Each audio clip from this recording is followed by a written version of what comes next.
by social media. Ako yung nagmamodel, and then yung ex ko naman is a manager. And then, ako yung, kumbaga, model nila sa social media, sa Facebook page, ganyan. And then, yun, mga, ayun, Touch of Class Emotions, Route 69, tapos, After Dark, Candy Bar, yan yung mga pinampromote ko sa social media. Tapos yung ex ko, manager.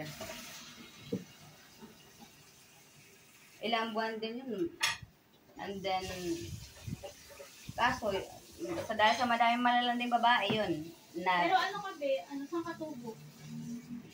Actually, ano kasi ako, since when yung papa ko na, since my father went Angel, I've been traveling to Manila, Laguna, Pangasinan, Subic, here.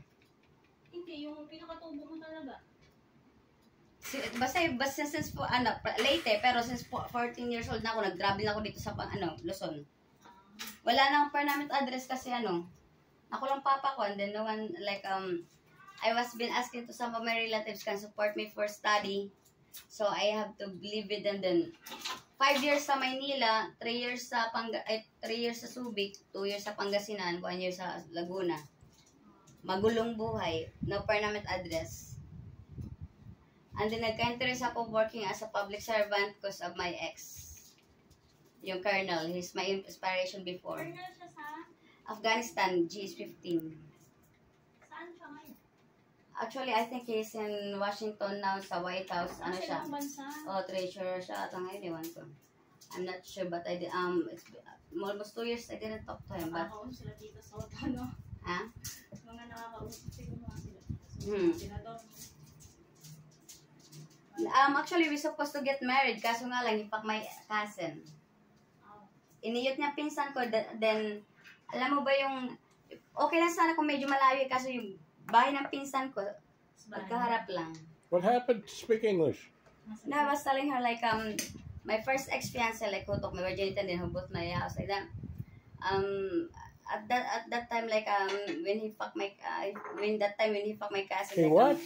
At that time, when he fucked my cousin, I didn't. He F your cousin? Yeah, fuck Who? my ex-fiancé. Your fiance? Yeah, and then. At the wedding? No. At that time, I was not here in Angeles. I'm somewhere around, and then he told me like I'm going out to bar hopping, something like that. And then my cousin, he worked in what called Roadhouse, something bar next to Pilis, and Roadhouse I think. And then at that night they get drunk, like they tell me like just only drinks, and then I didn't know that my cousin went with my ex in his room, and then they fuck each other.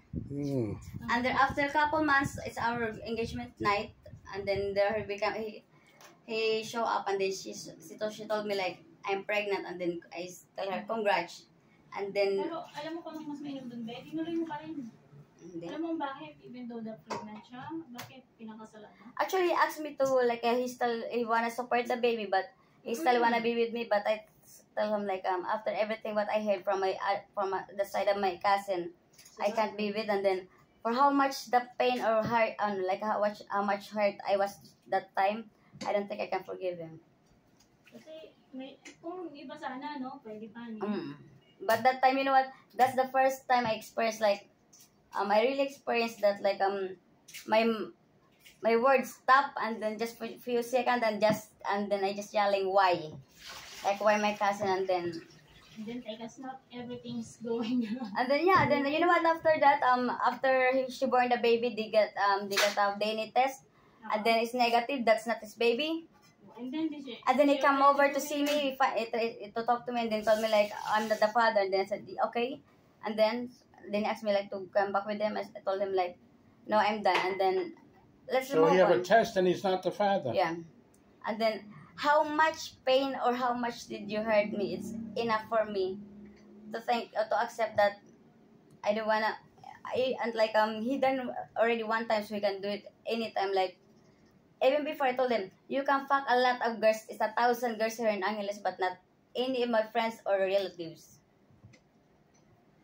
And then he still want to be with me, but and then he gonna support the baby, but I tell him like I don't think so. And then come film. He been insulting me that my cousin been insulting me.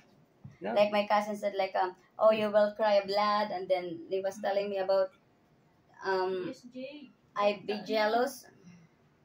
Like that, ne. Hindi mo naman kasi maiwasan yung ganun, be. Ne? Kaya lang kasi, sa ngayon kasi, kumbaga, Speak English. yung English.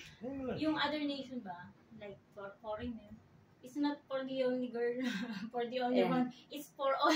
Yeah, that's what actually I already know about that since from the start. Like I'm here, I just can't control my feelings. Like you cannot be with someone that you cannot be fall in love, especially like you're gonna spend time together for how long? Especially you live together.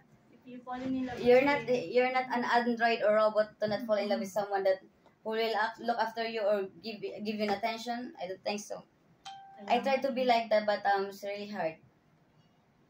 Saglit lang ba yan? Mm. Ako ang yung kusiray. All right, we're gonna keep you in touch. We're gonna keep in touch with you. See how your life goes. Okay. Good luck. Leave a comment, like and subscribe. Ring the bell. Protect your social media. Protect your information on social media. You want to say goodbye? Subscribe. You want to say goodbye? Be strong. Be strong. Peace. Yes. Peace. Like and subscribe. Live life Peace. unhappy.